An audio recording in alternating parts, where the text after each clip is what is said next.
आज हम जानेंगे कि कर्म से मुक्त होने पर आत्मा बिना शरीर के सिद्ध लोक मोक्ष या ऊपर की ओर कैसे गति करती है। किस शक्ति से आत्मा ऊपर की ओर जाती है और स्थित हो जाती है, ये आगे हम जानेंगे।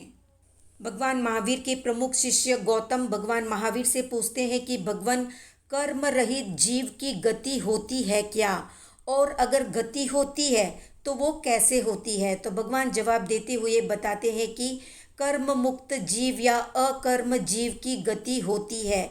निसंगता से, निरागता से, निरंजनता से, गति परिणाम से, बंधन का छेद हो जाने से और कर्म रूपी ईंधन से मुक्ति हो जाने से। जैसे कोई पुरुष एक छिद्र रहित और बिना फटे टूटे सूखे तुम्बे पर परिक्रम या संस्कार करता करता उस पर नारियल की जटा और कुश लपेटता है, उन्हें लपेटकर उस पर 8 बार मिट्टी का लेप लगा देता है, फिर उसे सूखने के लिए धूप में रख देता है।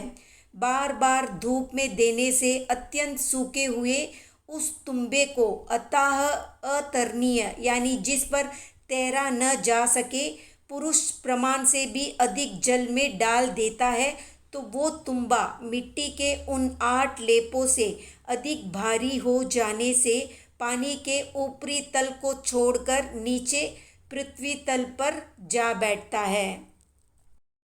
आटो ही मिट्टी के लेपों के गल जाने पर या नष्ट हो जाने पर या उतर जाने से वो तुम्बा पृथ्वी तल को छोड़कर पानी में ऊपरी तल पर आ जाता है। इसी तरह निसंगता यानी कर्ममल का लेप हट जाने से, निरागता से और गति परिणाम से कर्म रहित जीव की भी ऊर्ध्व गति होती है। आगे गौतम भगवान महावीर से पूछते हैं कि भगवान, बंधन का छेद हो जाने से अकर्म जीव की गति कैसे होती है। तो भगवान जवाब देते हुए बताते हैं कि कोई मटर की फली, मूंग की फली, उड़द की फली, सिंबली या सेम की फली और एरंड के फल या बीज को धूप में रखकर सुखाने पर वो सूख जाने पर फटता है और उसमें से बीज उछलकर दूर जा गिरता है। इसी प्रकार कर्म रूप बंध का छेद हो जाने पर कर्म रहित जीव की भी ऐसी ही गति होती है। भगवान आगे बताते हैं कि जैसे ईंधन से छूटे हुए धुएं की गति किसी प्रकार की रुकावट न हो तो स्वाभाविक रूप से ऊर्ध्व या ऊपर की ओर होती है, इसी प्रकार कर्म रूप ईंधन से रहित होने से कर्म रहित जीव की गति ऊपर की ओर होती है। जैसे धनुष से छूटे हुए बाण की गति बिना किसी रुकावट के निशान की ओर होती है, इसी प्रकार कर्म रहित जीव की भी गति होती है।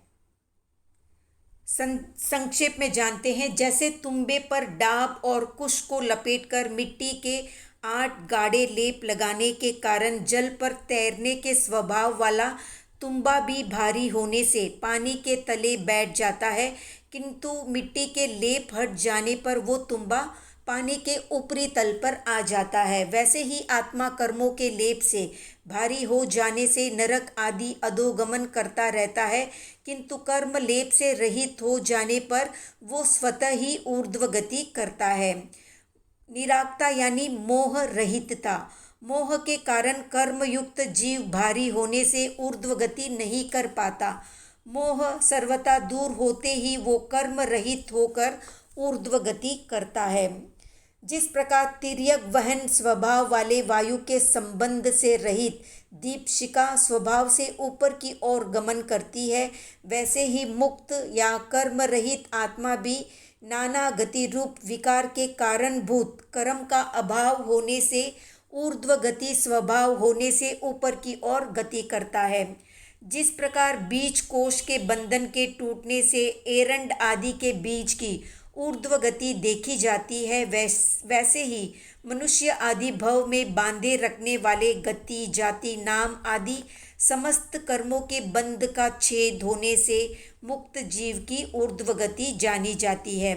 जैसे ईंधन से रहित होने से धुआं स्वभावतः ऊपर की ओर गति करता है, वैसे ही कर्म रूप ईंधन से रहित होने से अकर्म जीव की स्वभावतः ऊर्ध्व गति होती है।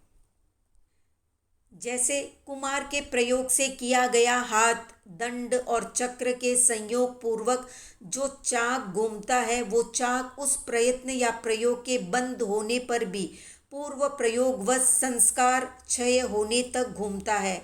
इसी प्रकार संसार स्थित आत्मा ने मोक्ष प्राप्ति के लिए जो अनेक बार प्रणिधान किया है, उसका अभाव होने पर भी उसके आवेश पूर्वक मुक्त या कर्म रहित जीव का गमन निश्चित होता है।